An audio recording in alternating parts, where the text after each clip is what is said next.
ما هي الإجراءات التي تتخذ في هذه الأوقات؟ لاعب أصيب في المعسكر، إصابة ليست بالكبيرة، طبعا يريد المغادرة للعلاج مع ناديه الأوروبي. خلينا نتفق الاول يا احمد ان اللي حصل اهانه كبيره جدا لقميص المنتخب المصري المرصع ب7 نجوم. اهانه كبيره لتاريخ منتخب مصر وتاريخ المنتخب المصري في افريقيا، اكبر منتخب في افريقيا. اللي حصل من اوله لاخره خطا كبير جدا جدا، كل واحد شارك في الخطا ده تسبب في الاهانه اللي انا بقول لك عليها. اللي شارك في الخطا ده مجموعه من الكومبارس اللي ما لهمش اي دور، مجموعه من الكومبارس ما لهمش اي دور غير ان هم ياخدوا الضرب بس في الافلام، زي ما بيحصل في الافلام بتاعتنا البطل المشاهد الصعبه بيقولوا كومبارس. هو ده اللي حصل بالظبط. المشهد خطير وسيء وصوره سيئه جدا عن الكوره المصريه، ويعكس قيمه الكوره المصريه حقيقي.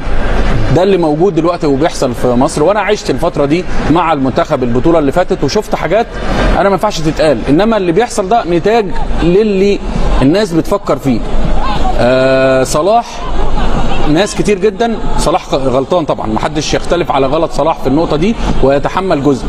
الغلط هيبان غلط، وحجم الغلط اللي صلاح ارتكبه هيبان في حاله اعلان رسمي لاصابه صلاح، مده غيابه قد ايه وامتى هيشارك.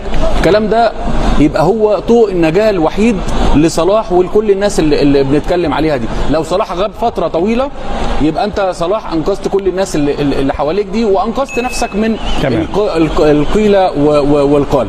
انما الموقف اللي حصل، تعامل المسؤولين في اتحاد الكوره وتعامل الناس اللي مع صلاح ومع لعيبه المنتخب مع الموقف ده، ممكن يتسبب في خروج المنتخب المصري، وفي نفس الوقت ممكن يكون طريق ان شاء الله وصول المنتخب للمباراه النهائيه.